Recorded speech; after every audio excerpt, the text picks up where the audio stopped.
Ase, meron akong balita. Nakita na si Sanchay. Sunduin mo. Narinig mo ba ang sinabi ko? Nakita siya ni Shinge sa... Huwag mo nang ipaalam sa akin yan. Pero, Sunduin? Siya susunduin ko? Kung gusto mo, sunduin mo mag-isa. huwag ka na magmatigas. Sasamahan naman kita. At bakit ko siya susunduin? Siya ang umalis, hindi ba? Ha?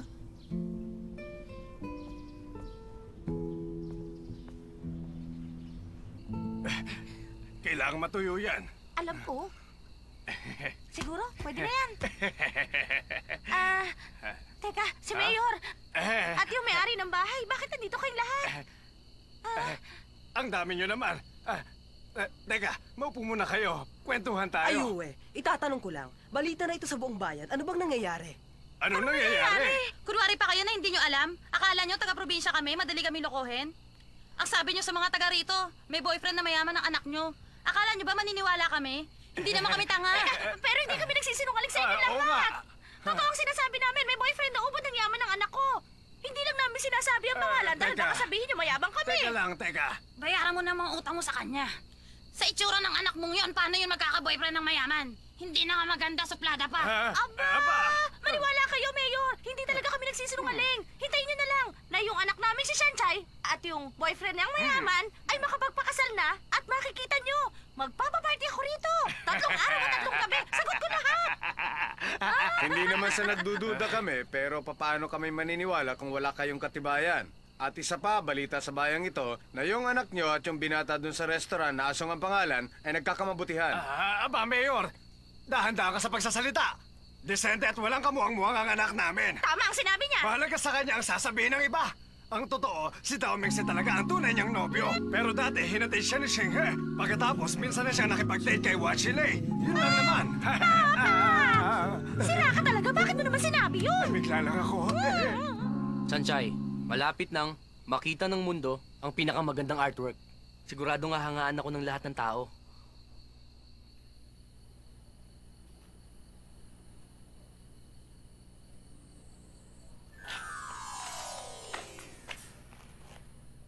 O ano, Sanchay? Ang pagmamahal ko sa arts, ramdam mo ba? Pagmamahal mo sa arts, at ano naman tawag mo sa artwork na yan? Ang pangalan nito, babaeng nangangabayo. Dito, tignan mo ang anggulo na ito. Makapangyarihan, ang lakas ng dating. Babaeng nangangabayo? At alam mo ba, nagpakahirap akong mamulot ng mga kahoy sa tabing dagat. At binilad ko pa ang lahat ng mga yan. At pati na itong mga hangers.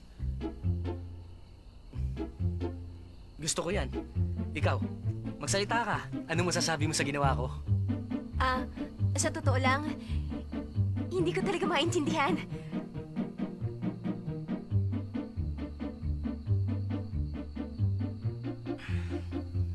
Aso, pasensya na. Pero hanga ako sa galing mo ang talento. Ito pala ang bagay na gusto mong gawin. Hindi ako marunong kumilatis ng artwork. Pero siguro yung mga marunong, magugustuhan nila ito.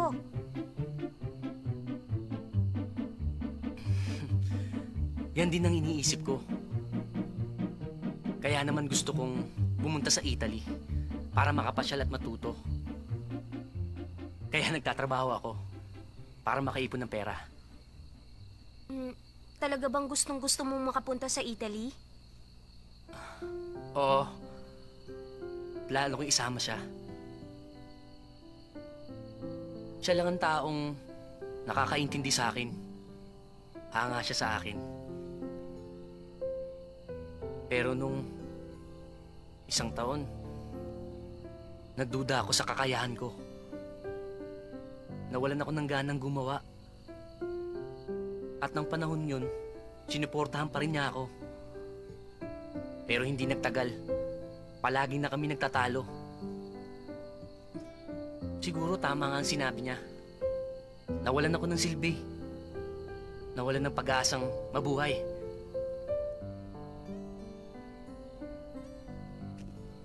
Kaya iniwan niya ako. Ikaw, ano bang pangarap mo? Ako? Ang totoo, simple lang naman ang pangarap ko. Ang gusto ko lang naman maging maligaya ang mga magulang ko. Gusto ko wala na silang inaalala. Sapat na yun sa akin.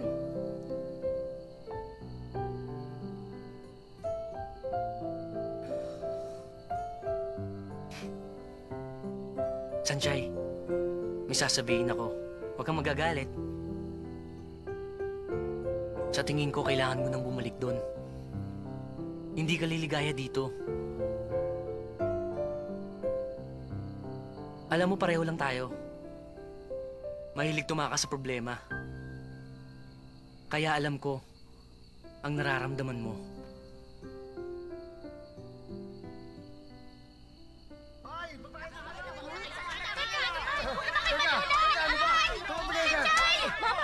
Sanjay! Tumabi ka nga dyan! Sabihin mo nga sa kanilang lahat na wala kayong relasyon ng lalaking Oo, yan. tama ka. Sinisingil nila tayong lahat sa mga utang natin at gusto nila tayong palayasin sa bayang Tayo ito. papayag! Oo, Baka naman pwede mo papuntahin dito si Master Damingsa para makausap nila. oo nga. Bakit di mo papuntahin dito yung mayaman mong nobyo? Kalimutan nyo na yun. Sigurado ako niloloko lang tayo ng babaeng yan. Halata namang may relasyon sila ni Asong. Hindi na may tatago yun. Sandali, nagkakamali kayo. Wala kaming relasyon ni Sanjay. Narinig niyo yun? yun, ha? Mga sinungaling kayo. Kung wala kayong relasyon, bakit magkasama kayo dito? Dis oras ng gabi. naman. Sandali nga, ano ba problema nyo? Kung magkaibigan man kaming dalawa o mag-boyfriend, wala na kayong pakialam doon. Anak, huwag mo muna sila masyadong galitin. Nakita nyo, para na ring umamin siya. Hindi ako nagsisinungaling sa inyo at babayaran namin ang utang namin sa lalong madaling panahon. Tama! Bukas! Magbabayad kami ng utang namin, okay? Bukas ha? Pinangako mo yan. Bukas talaga. Babalik ka pa namin. Tara na, tara. Babalik-balik na naman sa kasigil. Anong bukas? Maningil na sila bukas. Siguro naman darating na si Master Damingsa, di ba? Sanjay! Tawagan mo na siya Sinabi ngayon. ko ng bukas. Naiinis ako sa kanila. Bakit nila sinabing nagsisinungaling ako? Ako pa? Sanjay, kailangan tawagan mo na kasi si Master Damingsa para makahiram na tayo ng pera sa kanya. Oo nga, anak. Utang natin yun. Pero pagkasal na kayo, hindi na natin babayaran yun. Kaya sige na, anak, tawagan mo na si Master Damings eh. May cellphone ka naman. Ayoko. Hindi ko siya tatawagan. Ha? Dahil nakipag-break na ako sa kanya. Yung sinabi kong magbabakasyon ako dito, dahilan ko lang po yun. Nag-drop out na po ako. At yung dati po nating tinitirhan, pinenta na po ng may-ari. May utang pa po tayong ilang buwan. Wala po akong kapera-pera nung umalis ng Taipei. Yun po ang totoo. Kung ganun pala. Paano na? Bukas.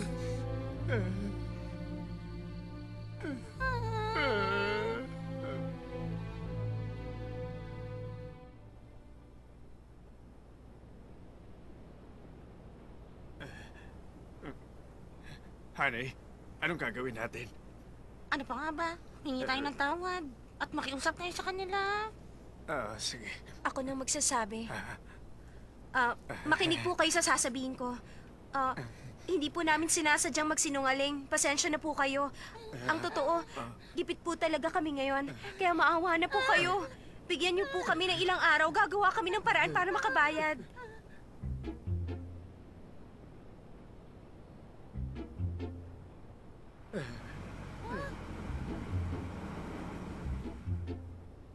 Sanjay!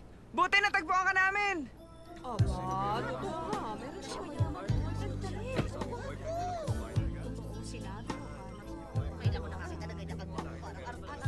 Sa wakas nakita ka rin namin. Singa, Kumusta po kayo? Mabuti. bakit nandito kayong dalawa? Dahil susunduin ka na namin. Mister, ikaw ba ang boyfriend ni Sanchay? Nagpunta ka ba rito para bayaran ang mga utang nila? Medyo malaki din ang utang nila sa akin, 80,000. Babayaran mo ba ng cash o cheque? Sandali, Hindi siya ang nagkakamali po kayo. boyfriend ni Sanjay.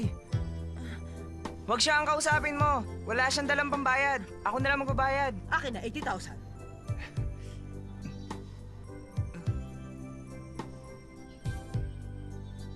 $20,000 lang.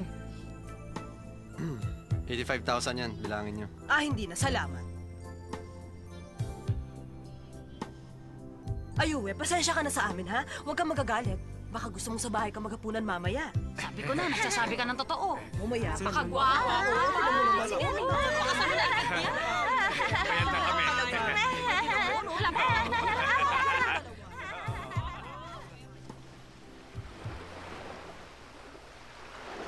Sanchay, mukhang okay ka naman.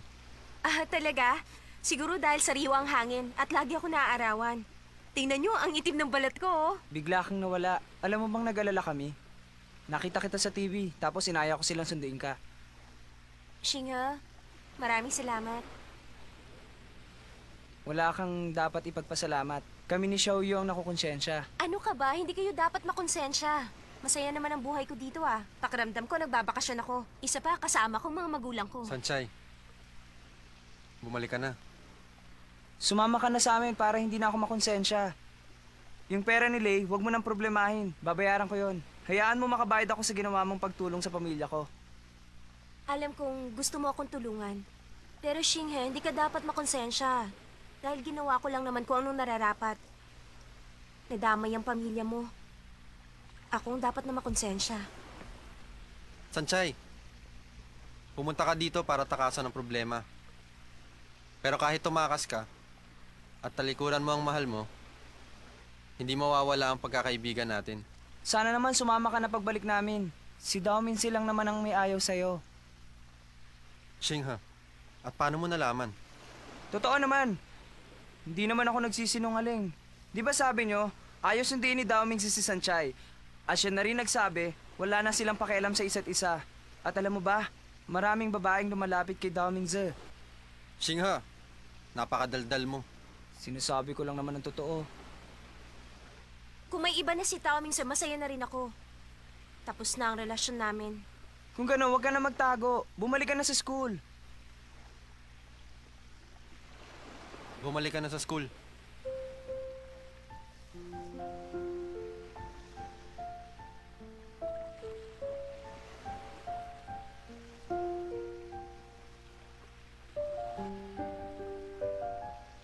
O sige, sasama na ako sa inyo.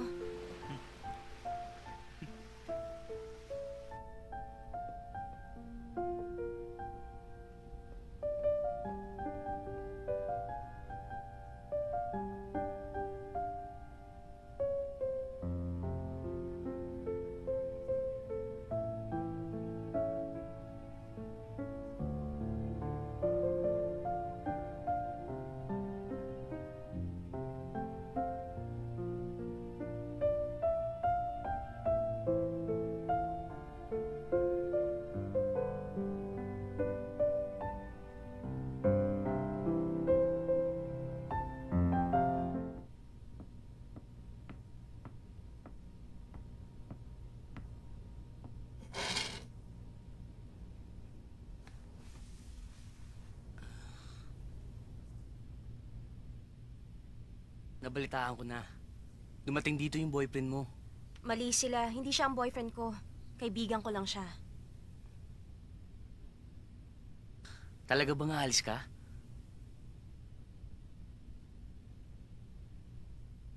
Mabuti naman. Mula bukas, ako na naman na magbabantay ng restaurant. Nalulungkot na tuloy ako. Lahat na lang ng tao dito gusto akong iwanan. Asong, Binibiro lang kita. Malungkot pag wala ka. Pero ang kaligayahan mo ang pinakaimportante sa lahat. Kapag nalungkot ka dun, isipin mo lang ang pagkakaibigan natin ay happy ending. hindi totoo ang happy ending. Kahit bumalik pa ako sa eskwelahan, baliwala na rin yun. Tapos na naman ang lahat. Sanchay, huwag kang magmatigas. Pagsisisihan mo yan. Lahat ng tao nagkakaproblema. Pero kung gugustuhin mo, malalampasan mo yan. Kung hindi mo talaga kaya, magpakatatag ka. Aso, magkaiba tayo ng sitwasyon. Hindi ko kaya maging makasarili. Hindi ko kaya makipagrelasyon sa kanya dahil maraming masasaktan. Ayaw mo makasakit ng iba. Pero sa ginagawa mong yan, sinasaktan mo ang mahal mo at ang sarili mo. Ang totoo, wala akong gusto sa'yo. Dahil kung meron, hindi sana ako nagpapaalam sa'yo ngayon.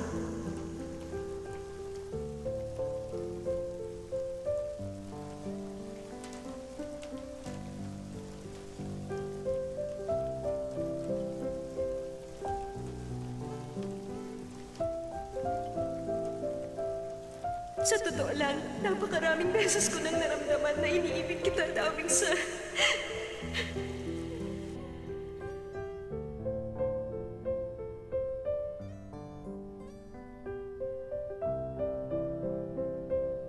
Asong, pag dumating ang araw na bumalik na sa'yo si Asyong, magpasalamat ka.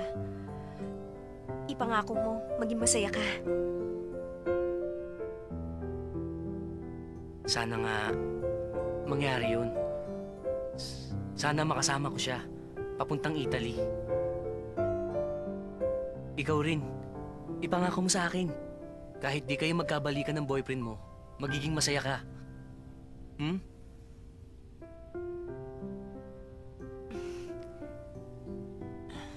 Galingan mo, wire artist. Maganda talaga ang pagkakagawa mo doon sa lalaki na nakasakay sa baboy. Teka. Babae na nakasakay sa kabayo. Mahirap ba intindihin ang ginawa ko? Pasensya ka na. Lalaking nakasakay sa baboy. Ang hirap tandaan ng title ng artwork mo. Isa pa, hindi ko naintindihan. Sana sinabi mong hindi mo naintindihan. Hindi ka nagsasalita, akala ko naintindihan mo. Sabi naman sa'yo, wala akong alam sa mga artwork. Lalaking nakasakay sa baboy. At ako, milyonaryo na kabisikleta. Ganon?